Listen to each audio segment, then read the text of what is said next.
Hi అండి, అందరికీ నమస్తే. ఈరోజు మనం ఈ వీడియోలో మంచి రుచికరంగా పచ్చకూర వండుకుందాము. ఇక ఈ పచ్చకూరనే కొందరు తోటకూర అంటారు, పచ్చకూర అంటారు, ఏదైనా రెండు ఒకటే. ఇక ఈ పచ్చకూరను ఒక్కొక్కరు ఒక్కొక్క రకంగా వండుకుంటారు. మీరైతే ఒకసారి నేను చెప్పినట్టు వండుకొని చూడుర్రి, మస్తు మంచిగా ఉంటుంది. అన్నంలకైనా చపాతీలకైనా సూపర్గా ఉంటుంది. ఇక వీడియో నచ్చితే లైక్ చేయిర్రి, షేర్ చేయిర్రి, కామెంట్ చేయిర్రి. అట్లనే మన ఛానల్ని సబ్స్క్రైబ్ చేసుకొని పక్కకున్న బెల్ బటన్ కొట్టుర్రి. ఇక ఇప్పుడు మనం ఈ పచ్చకూర వండుకుందాము. నేను ఇక్కడ ఒక అర్ధ కిలో మంచి శుభ్రమైన లేతగా ఉన్నటువంటి పచ్చకూర తీసుకున్నా. ఇక పచ్చకూరను ఒకసారి శుభ్రంగా కడుక్కున్నాక ఈ ఆకులను చిన్న చిన్న కట్ చేసుకొని మళ్ళీ ఒకసారి కడుక్కొని పక్కకు పెట్టుకుంటున్నా. ఇక ఇప్పుడు స్టవ్ మీద ఒక కుక్కర్ పెట్టుకొని దీంట్లో ఒక 3 పావుల నూనె పోసుకోవాలి.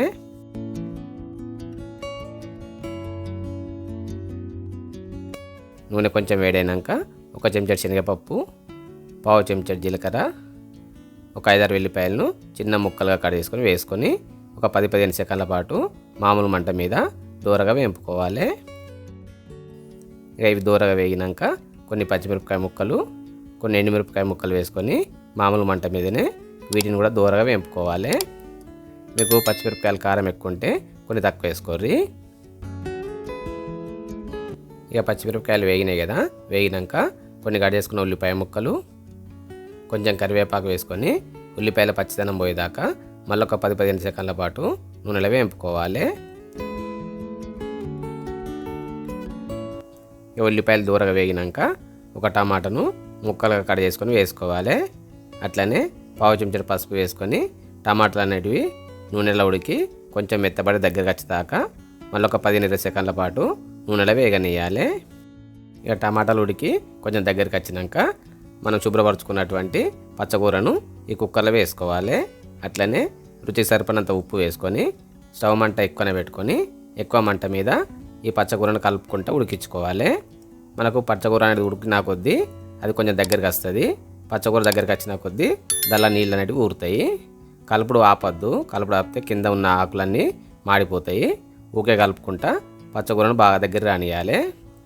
చూస్తురా వీడియోలో మనకు పచ్చకూర దగ్గరికి వచ్చిన కొద్దీ దానిలో నీళ్ళు అనేవి ఊరినాయి. ఈ పచ్చకూరలో నీళ్ళు అనేవి పోయొద్దు, దానంతట అదే అది మంచి ఉడికి దగ్గరికి వచ్చిన కొద్దీ నీళ్ళు అనేవి ఊరుతాయి. ఇక ఇప్పుడు ఈ కుక్కర్ మీద మూత పెట్టుకొని స్టవ్ మంట ఎక్కువ పెట్టుకొని ఎక్కువ మంట మీద ఒక 3 విజిల్స్ వచ్చేదాకా ఈ పచ్చకూరను ఉడికించుకోవాలి.